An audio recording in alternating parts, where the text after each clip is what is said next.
muy aguda. Ahí yo la dibujé con una base muy ancha, pero a veces ustedes van a poder ver bases muy delgaditas, pero la onda T es muy alta, a veces más alta incluso que su propia onda R, o sea, el complejo QRS que la onda R de ahí. Entonces, eso es el primer cambio. El problema es que a veces no nos dicen esto, porque no es tan frecuente que podamos nosotros documentar en el electrocardiograma este cambio. ¿Saben por qué? El tiempo. Generalmente, esa onda T, es más, a veces hasta los autores de ciertos libros de cardiología omiten ese detalle porque no está muy claro el tiempo, pero suele ser a veces un hallazgo fugaz, porque a veces aparece entre los primeros segundos del dolor y hasta la primera media hora. Otros autores van a poder leer que son un poquito más conservadores y a veces le dan hasta una hora. Hay diferentes rangos, pero a veces no lo detectamos porque el paciente se aguanta más de una hora para ir a un hospital a que lo revisen. Por el clásico, ¿no?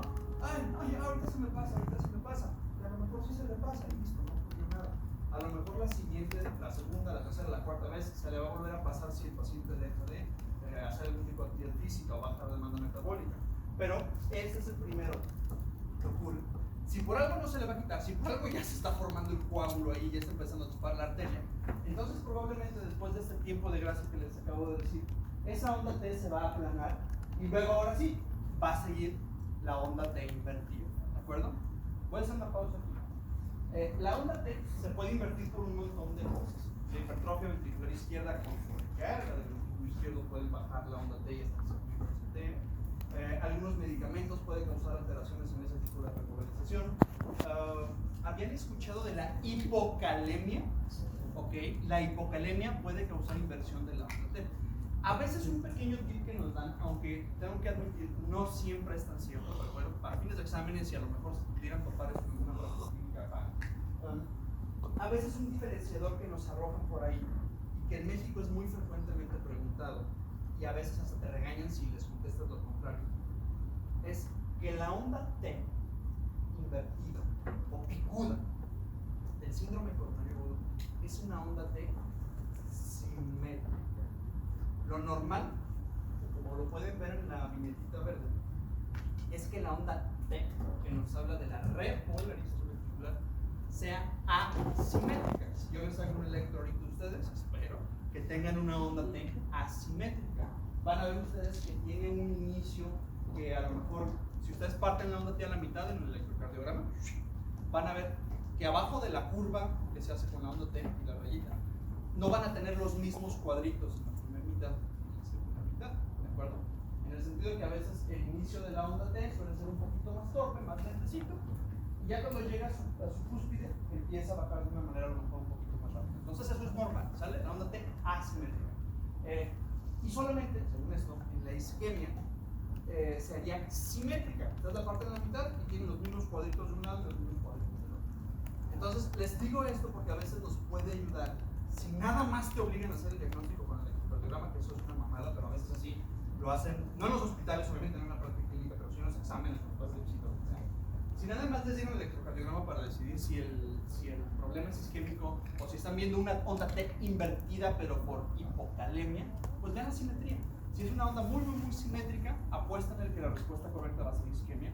Si fuera asimétrica, si conserva esta propiedad de normalidad entre comillas, no confundan la palabra normal con óptimo, no es lo mismo, ¿vale? Normal no es que siempre esté bien. Bueno, entonces si ustedes ven una onda T que se invirtió, pero todavía se sigue viendo algo asimétrica, bueno, pregunten cómo está ese potasio, a lo mejor puede ir por ahí. ¿Vamos bien ahí? Ok. Entonces, la isquemia, si ustedes la dejan pasar, si ustedes no hacen nada por su paciente, o porque no le dieron tratamiento, o peor, porque no la diagnosticaron, entonces el proceso fisiológico y fisiopatológico, fisiológico lo digo yo en el sentido de la adaptación, fisiopatológico lo digo yo en el sentido del daño. La isquemia va a empezar a cobrar más células, y esas células que están sufriendo porque no les llega el suficiente oxígeno, se empiezan a morir, literal se rompen. Y si se rompen, ¿qué creen que van a liberar las células al torrente sanguíneo? Troponina, efectivamente. El electrocardiograma no te detecta troponina. Sin embargo, en un montón de estudios que se hicieron ya hace bastante tiempo, yo todavía no nací, resulta ser que empezaban a ver que los niveles de biomarcadores en la aquel entonces todavía metían la CPK y más cositas, pero bueno, veían que los biomarcadores, que en ese entonces ya los ubicábamos como la evidencia de lesión, se elevaban y también empezábamos a tener alteraciones en el segmento S, lo que ven ustedes en el cuadrante rojo. Entonces, como dijeron, ok, aquí bioquímicamente puedo ver una lesión, la voy a traspolar al diagnóstico electrocardiográfico y a lo que mayormente vea en este proceso de la enfermedad también le voy a decir lesión. Lo que vieron que más ocurría eran alteraciones tanto supradesniveles como infradesniveles. Entonces, cuando ya estamos viendo cambios en el segmento ST, que el ST se va para abajo o que el ST se va para arriba, les pongo la rayita verde como la línea de referencia, que sería la línea. Pero bueno, cuando nosotros hacemos cambios en el segmento ST, tanto para abajo como para arriba, entonces a esto en el electro ya le decimos lesión, aunque estrictamente, por definición, sabemos que la lesión es cuando hay alza de troponines. ¿Sale, vale? ¿Vamos bien hasta ahí? ¿No los he confundido? ¿No los he aburrido? Bueno, ahora, fíjense que todo sigue un continuo. Si yo le restringo el aporte con oxígeno a mi paciente, de las células del corazón de mi paciente, entre más tiempo pase, se empiezan a dañar, ¿no? Hay lesión. Ese continuum de isquemia-lesión también lo pueden ver en la representación electrocardiográfica de las ondas. Primero la onda T estaba muy alta, ¿no? Luego se apachurró, luego se invirtió. Y si se fijan, lo que seguiría en esa secuencia es que se siga bajando todavía la onda T y se lleve de corbata al segmento de la T. Entonces, el siguiente paso de ahí sería el infradesnivel del segmento de T. Generalmente lo van a poder ver pasada la hora y media, 2 horas de que el paciente está en clínica. Esto es más frecuente verlo porque es cuando el paciente ya de plano dijo, ¿sabes qué? No se me quitó el dolor con una coca, no se me quitó el... Lo hacen, saben perfectamente que lo hacen, nos ha tocado. No se le quitó el dolor al paciente con el omeprazol, porque hay pacientes que a veces pueden tener, y esto es particularmente cuando la coronaria derecha es la culpable.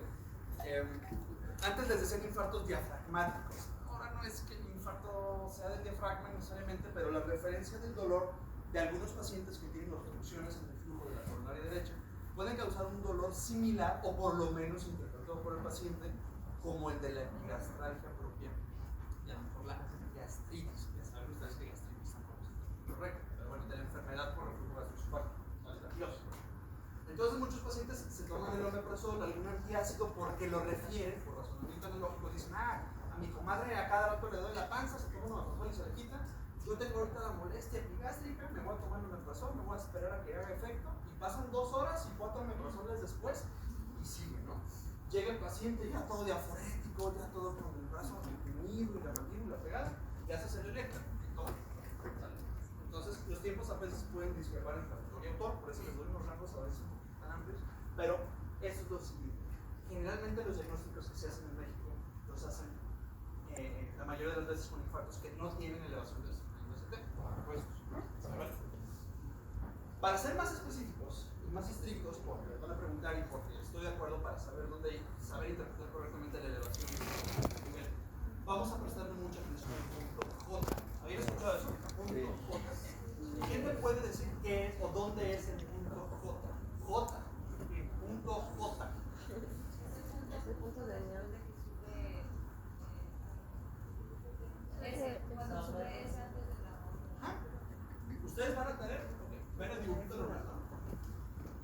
Ven la onda Q, chiquita, negativa, onda R, baja y se hace una onda S, ¿sale? La onda S va a tener una interfase antes de que se haga la onda T.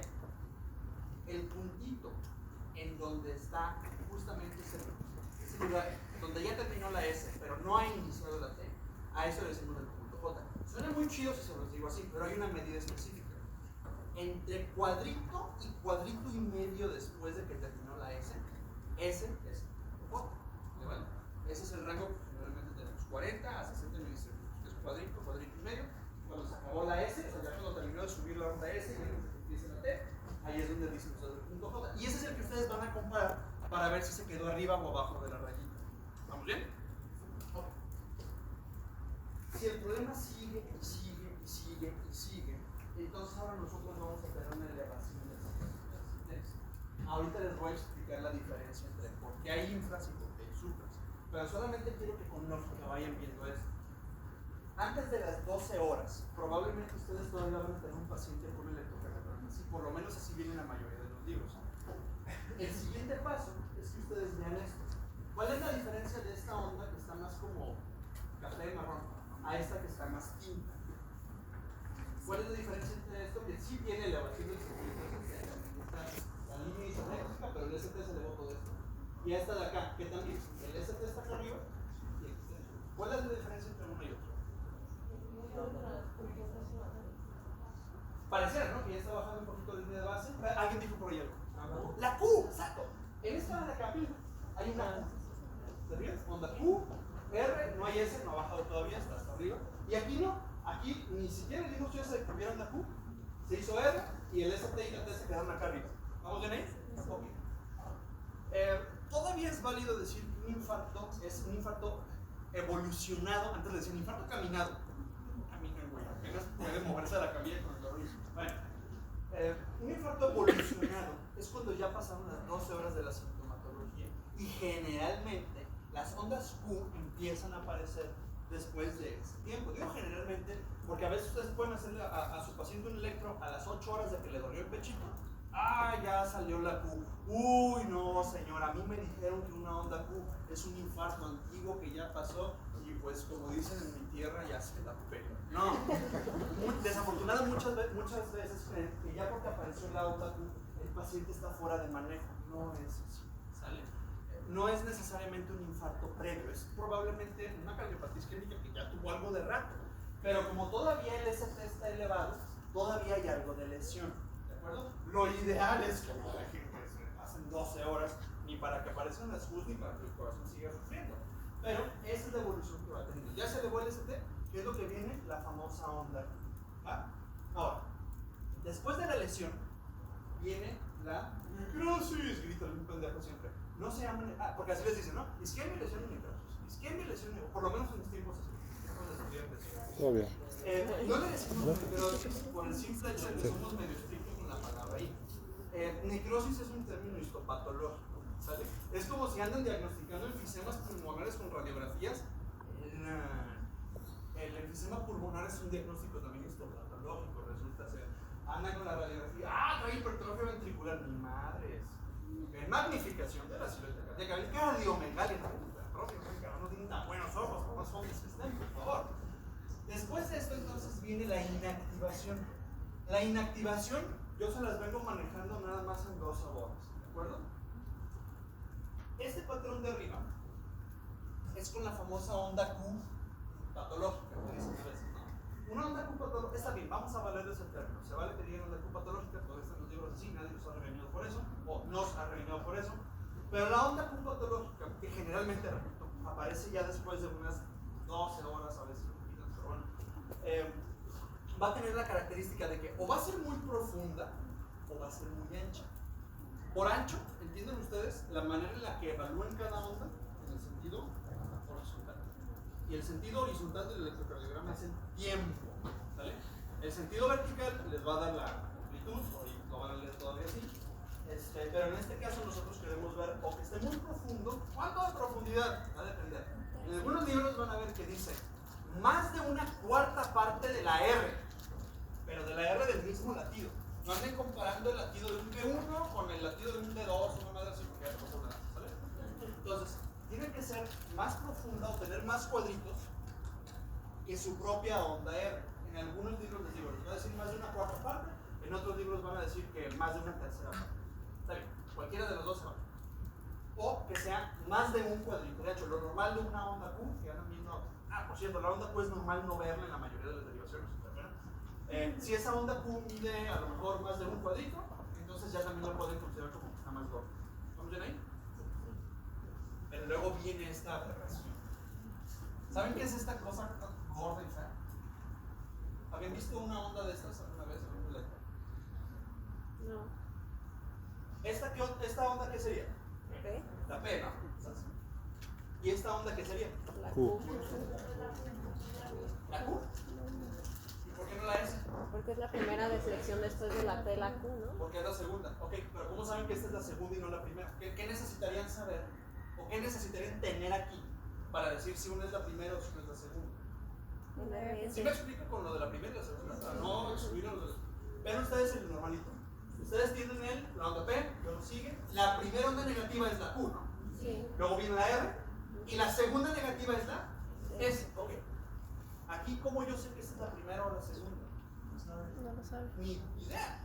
Y exactamente eso dijeron hace un montón de tiempo. Güey, no sabemos si es una Q o una onda S. Y como en cardiología somos bien cabrones. Güey, pues, chingue su madre, onda QS. Y así se llama, onda QS. La onda QS también es un reflejo de la inactivación. ¿De acuerdísimo? Entonces, cuando la tengan, piensen más. Y ya pasó bastante tiempo del síndrome coronario agudo. ¿Cuándo? A lo mejor 2 horas. La que más me ha tocado ver antes de que se quiten ha sido un paciente con 6 meses de un infarto. ¿Sale? Esas después se pueden quitar. Y si lo vemos desde un punto de vista práctico, la inactivación o este tipo de ondas a lo mejor lo pueden ver ustedes como una cicatriz en lejos. ¿Sale, vale? ¿Vamos bien ahí? No. El corazón que generalmente estamos nosotros habituados a ver, cuando nos tratan de dar la explicación de por qué hay supras o por qué hay infras, no es infrecuente que pongan este esquema.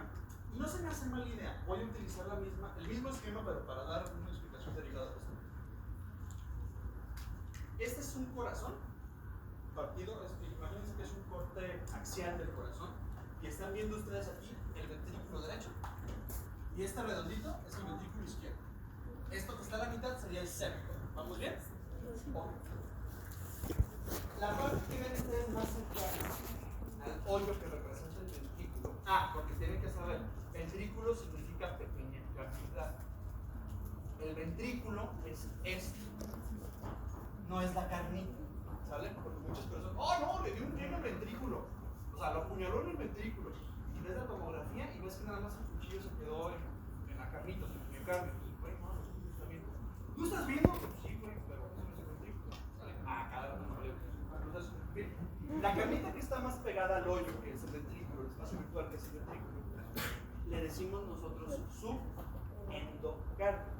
¿Por qué subendocardio? Porque el endocardio sería la piel del ventrículo, sería por dentro, ¿vale? Si está abajo del endocardio, se llama subendocardio. Creo que eso está fácil de entender, ¿no? La carnita que está pegada hacia la periferia del corazón, hacia el epicardio, donde decíamos que estaban montadas arriba las arterias coronarias, que llaman el capitalismo, a esa parte de arriba se llama subepicardio. ¿No tiene ahí? Fácil, ¿no? Cuando un corazón se empieza a infartar, cuando la sangre empieza a ser insuficiente a través de esa coronaria, de esa arteria epicárdica, la lesión, escuchen bien, no dije isquemia, la lesión empieza de adentro hacia afuera. Si yo les digo esto, ¿dónde empezaría el infarto? ¿En el subendocardio o en el subepicardio?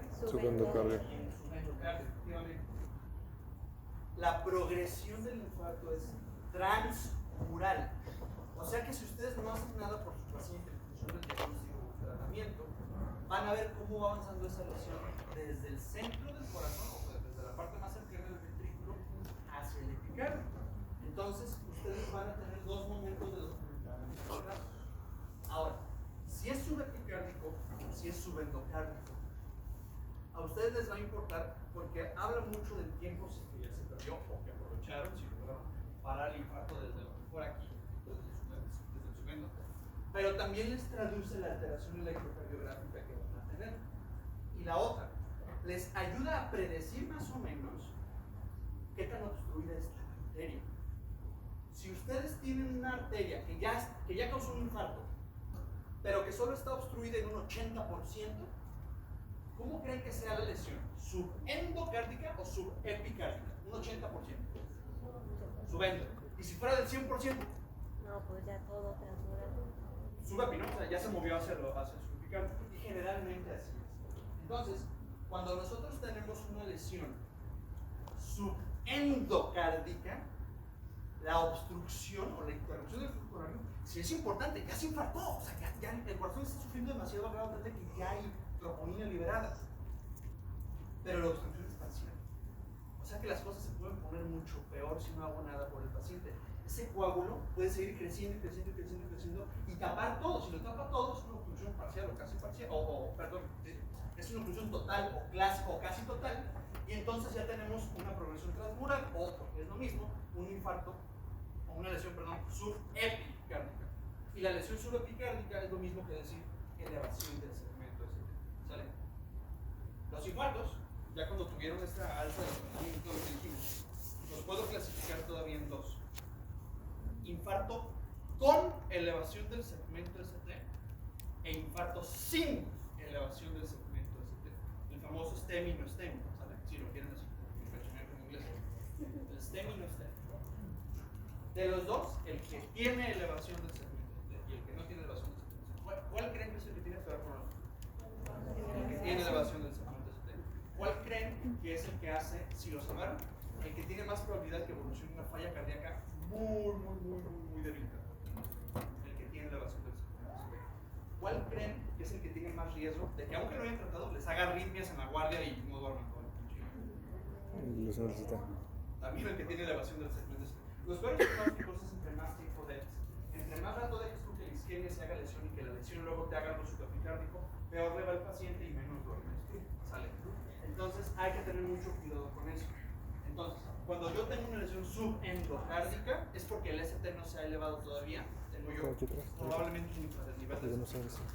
Esto ya lo compartiré con el electro, ya estoy diagnosticando. Y cuando es subepicárdica, entonces ya hay una progresión transmural y el ST ya se ha elevado. Y los dibujitos están muy padres, pero no se queden nada más con el dibujito. Veanlo cómo se ve en la vida real. Es el mismo pedazo de jamón que les presentaba hace ratito. ¿Eh? ¿El de Robbins? Pero si sacamos los dibujitos a colación es porque ya tuvimos una pieza grandota para verlo. El infarto sería toda la parte blanca que ya tienen ahí. Lo no infartado, pues es obviamente todo lo rojito. Pero vean entonces, ese paciente que tiene una lesión subepi o subendo. Subepi. Subepi. Fíjense, esto blanquito que se ve, pero bueno, van a ver lo más blanco, obviamente pegado hasta allá, ¿no? Y van a ver que hay como que más blanquito dentro del ventrículo. Eso que ven blanquito dentro del ventrículo es un músculo papilar también, pero el músculo papilar está dentro del ventrículo. Entonces ya tuvo una progresión del subendocardio hacia el subepicardio. No necesitan sacar el corazón del pecho del paciente para ver eso. Sean bárbaros. Tenemos tecnología, si ustedes hacen una resonancia magnética de corazón, ustedes van a ver el mismo fenómeno del jamón y del dibujito de la pieza de Robbins, justamente acá. En cualquiera de los 4 paneles, ustedes van a ver diferentes secuencias, que si T1, que si T2, en donde van a ver los líquidos negros o blancos. Pero fíjense, por ejemplo, en el panel A, cómo ustedes tienen un ventrículo derecho y uno izquierdo. ¿Cuál creen que es el ventrículo izquierdo? ¿El que está más redondito o el que parece un plátano apachurrado? El más redondito. El redondito es el ventrículo izquierdo. ¿Qué? Ya se saben ver resonancia magnética del corazón. Ya vieron el septo interventricular que está entre el plátano apachurrado y el circulito, ¿no? Ok. Ven en el panel A cómo se extiende la lesión desde subendocardio hacia el subepicardio. Lo gris es el tejido normal, lo blanco es el tejido infartado. ¿Están viendo? Fenomenal. Y eso lo aprendieron a partir de ver el esquemita, ver la histopatológica, pero ver cómo lo hacemos en la vida real. No crean que diagnosticamos infartos, se hacen las genéticas. ¡Ay! Pues es como se derrota dentro de un tubo y aguánteme media hora, no respire. No. Este es el seguimiento de los pacientes. De hecho, el ventrículo izquierdo ya está muy dilatado. O sea, normalmente no se ve así de tanto espacio negro, mucho menos. Pero así es como nosotros vemos en el seguimiento de los pacientes. Si el paciente, por ejemplo, ya tuvo las consecuencias del infarto y no se trató o el tratamiento estuvo muy fuera de tiempo, el paciente va a desarrollar invariablemente alguna parte de la insuficiencia cardíaca. La más devastadora que les digo es la insuficiencia cardíaca con fracción de destrucción disminuida. En su momento le decían insuficiencia cardíaca sistólica. ¿Sale? Ahí ya se dilató mucho, entonces quieres ver cómo está la cosa. A lo mejor, fíjense, toda esa cicatriz, todo lo blanco es tejido muerto. El tejido necrótico se tiene que reemplazar por una placa de fibrosis, y la fibrosis en el corazón es proarritmogénica. Entonces, estos pacientes a veces los protocolizamos así, porque dependiendo el porcentaje de fibrosis que nosotros predecir la probabilidad de que el paciente en X años tenga una taquicardia ventricular o una fibrilación ventricular que sin agua bien lo mata en su casa, o manejando, o comiendo. ¿Qué creen que hacemos por estos pacientes? No, el marcapasos nada más le va a subir la frecuencia cardíaca, no lo va a servir. Pero es algo similar al marcapasos. Un desfibrilador automático. Un marcapasos carísimo. El marcapasos es un Centra, el desfibrilador automático implantable es un Rolls Royce. Entonces, ese aparato tiene la facultad, una vez que está implantado en el corazón, de detectar los eventos de FB, de fibrilación ventricular y de taquicardia ventricular. Y primero así como que le da chance al corazón de, a ver, cabrón, ¿vas a latir feo o vas a latir chido? No, ni madre, se empieza con taquicardia, empieza a degenerar. Ah, sí, lo descargan en ese momento y el paciente vive. Entonces, para eso, tenemos que tener todo el contexto y les explico esto para que vean que el dibujito y la compaginación, obviamente con resonancia magnética, no es nada más como para que la clase se vea bonita. Tiene una utilidad sinónimo de satisfacción para el paciente. ¿Vamos bien ahí? Vamos bien. Me hicieron mucho énfasis en que les explicara esta cosa porque sí, es muy padre que ustedes tengan el electrocardiograma y definan dónde está la arteria dañada y hasta le digan el signo zodiacal del paciente. Se puede, por supuesto que se puede. A veces hay electrocardiogramas donde les imprimen la fecha de nacimiento del paciente. Entonces se quieren ver mamones acá, todos mesiánicos. Digan todo el diagnóstico y toda la ceremonia de interpretación electrocardiográfica y cierren con que ustedes leo. No, puede ser de religión ahí. Pero bueno, cuando nosotros consideramos que las alteraciones, si le están tomando fotos en Instagram, pueden bajarla. Digo, se va a ver más chido. Bueno, digo, tomen fotos porque no puedo. En Instagram la tengo para que la traigan con todo. Si nosotros tenemos ya bien establecido que las alteraciones en el... ¿Ya os aburrí? No. Que las alteraciones en el electrocardiograma, perdón, que las alteraciones, por ejemplo, en el electro y en resonancia magnética son segmentarias. ¿Se acuerdan de la resonancia magnética? Si se fijan en la resonancia magnética, es nada más un pedazo del corazón el que está blanco, ¿no? El electrocardiograma se los va a reportar también como un pedazo del electrocardiograma que está con esas afecciones. Por eso decíamos que incluso las alteraciones del eco son segmentarias. Bueno, si nosotros partimos de esto, entonces podemos nosotros decir que el territorio de irrigación comprometido tiene que darnos, o directa o indirectamente, algún dato de su historial de daño, si ya pasó, o de que en ese momento se nos está cargando la chingada. Y para eso usamos el electrocardiograma. El electro nos permite sospechar ciertos patrones de daño, ciertas derivaciones, porque tenemos un estándar de normalidad. Normalidad, acuérdense, esto quedó abajo del área de la curva, un patrón que se repite muy fácilmente. Por ejemplo, la disposición de arterias coronarias. No todos tenemos el mismo número de arterias epicárdicas, aunque no me lo crean, y no todos tenemos el mismo terreno irrigado por la misma arteria. Hay variantes anatómicas. Por eso, el electrocardiograma no es 100% exacto para esta parte. ¿Vale? Pero sí es una aproximación razonable como para que ustedes puedan tomar precauciones. Porque si yo les pregunto, ¿cuál pedazo de corazón es el que más complicaciones da? Si se infarta el lado derecho o si se infarta el lado izquierdo. El lado izquierdo es el que más puede desembocar en choque cardiogénico. El lado izquierdo es el que termina, al final de cuentas, reportándose con el resto del cuerpo, ¿no? Si al encéfalo le deja de llegar un poquito, ¿a quién cree que le va a echar la culpa el encéfalo? ¿Al ventrículo derecho o al izquierdo? Izquierdo. Al izquierdo, pero realmente va a castigar un 2, pero eso es otra historia. Entonces, sepan ustedes que desde el punto de vista de la enseñanza es muy fácil que los estudiantes se queden con una idea muy clara, por lo menos muy útil, de cómo es el sistema básico de irrigación coronaria. Tienen ustedes tres, realmente tienen un montón, pero bueno, para fines prácticos de explicación, ustedes van a decir que tienen tres arterias, ¿sale? La coronaria derecha ya la conocieron el día de hoy como sabemos el mecanismo, pero también tienen ustedes un par de hermanitas que nacen de un tronco coronario izquierdo. La arteria más importante del corazón, a veces así la dicen, no es necesariamente la más importante, pero bueno, la arteria más nombrable a veces del corazón es la arteria descendente anterior. Sale del tronquito coronario y se va por adelante y hasta la punta del corazón. ¿Se acuerdan del eco de hace rato que les enseñé donde estaba infartado? ¿Dónde creen que estaba el coágulo en ese paciente? Estaba en la punta, ¿se acuerdan? Sí. ¿Cuál arteria creen que se tapó? Si les digo que la descendente anterior va hasta abajo. Descendente anterior. Yo pensaba eso. Cuando le hicieron el cateterismo, resultó ser que ese pedacito que se le murió estaba irrigado por la última partecita, pero de la descendente posterior, una de la coronaria derecha. Pero bueno, a esto es lo que pues, a veces pueden haber diferentes variaciones.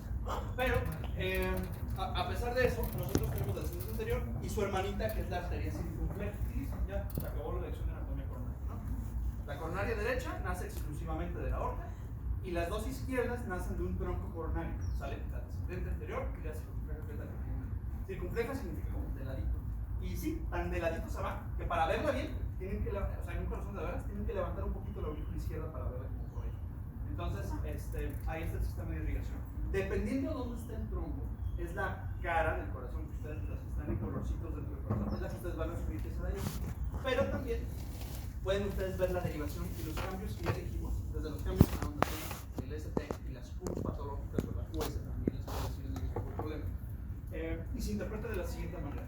Si ustedes tienen cambios en D2, D3 y ABF, que de cariño les decimos las derivaciones inferiores, lo más probable es que ustedes tengan una sección de todo este terreno. Pero ¿qué creen? También de la parte de atrás del corazón. La parte de adelante, en cuanto a la mitad derecha, es decir, aurícula derecha, ventrículo derecho, y toda la parte posterior e inferior, les voy a explicar eso. Irriga la coronaria derecha. El corazón mala. Perros fresas. El corazón a veces lo venden como que está así en el pecho, ¿no? Se dicen, el corazón está situado de arriba a abajo, de atrás a adelante y de derecha a izquierda. Ok, sí, pero el corazón es un huevón que está sentado. Si ustedes ven el corazón así, ustedes van a ver que el corazón tiene pues, laterales. Y ustedes van a ver que el corazón tiene una cara posterior y una cara inferior. Por eso, la coronaria derecha, piensen que es mi brazo derecho, la coronaria derecha me va a dar de comer a mi mitad derecha, a la parte de atrás, a mi espalda y a todo mi bien formado culo. Pero, cuando nada más nos ponen la idea de que el corazón está nada más así como paradito, a veces no nos queda tan claro de por qué hay una parte posterior y por qué hay una parte inferior, ¿sale? Si les explicamos a los chavos y a las chavas que el corazón está sentadito a la mitad del mediastino, de esa manera, entonces es un poquito más fácil entender cómo el recorrido de la coronaria derecha toca la aurícula, toca la mitad del ventrículo derecho, pues, y sus partes, tanto posterior como inferior. Por eso la coronaria derecha tiene este recorrido tan largo. Se pierde mucho del corazón si se tapa la coronaria derecha. Por eso a veces yo no estoy tan de acuerdo que digan que la arteria principal del corazón es la descendente anterior. Pues, vean todo lo que pueden perder si se tapa la derecha. Obviamente hay, como ya vieron en los cateterismos, de obstrucciones a obstrucciones. No es lo mismo que se tape nada más esta partecita que ya le dio la vuelta al corazón y pierdas la puntita, como el eco que les enseñé, a que la arteria se tape desde arriba. ¿Saben también quién irriga la coronaria derecha a propósito? ¿Se acuerdan del sistema de conducción cardíaco? Sí. También. A veces también van a tener pacientes que hacen bloqueos auriculoventriculares si se tapa la descendencia anterior o sus ramas. Pero es más frecuente que tengan un bloqueo AB completo, un bloqueo AB de segundo grado con conducción 2-1. No, es una súper difícil, es muy básico. Pero cuando ustedes tienen entonces una obstrucción en la coronaria derecha o izquierda o lo que sea, va a depender mucho del nivel donde esté el trombo y a dónde ya no llegue sangre para que tengan más complicaciones, para que tengan más difusión ventricular o para que tengan las veces más rápido. ¿Sale? Si nos vamos entonces ahora a la parte izquierda del corazón, vamos a tener las precordiales. ¿Han tomado algún electrocardiograma alguna vez? Sí. ¿Me han tomado? A veces no les queda muy claro esto, hasta que les explican esto de una forma tan simple. Cuando ustedes pongan los electrodos en el corazón, en el pecho de su paciente, perdón, se van a percatar que la mayoría de los electrodos quedan del lado izquierdo. Solo uno queda al lado derecho del esternón, a veces, no lo pusieron bien. Pero generalmente muchos se sacan de onda porque ven que ponemos, sí, que las precordiales ven que en la cara anterior y se tal, ahorita se les explica toda la cosa. Pero no se quedan, a veces llegan con la pregunta de, oye doctor, sí, pero la cara anterior, pero del ventrículo derecho o del izquierdo.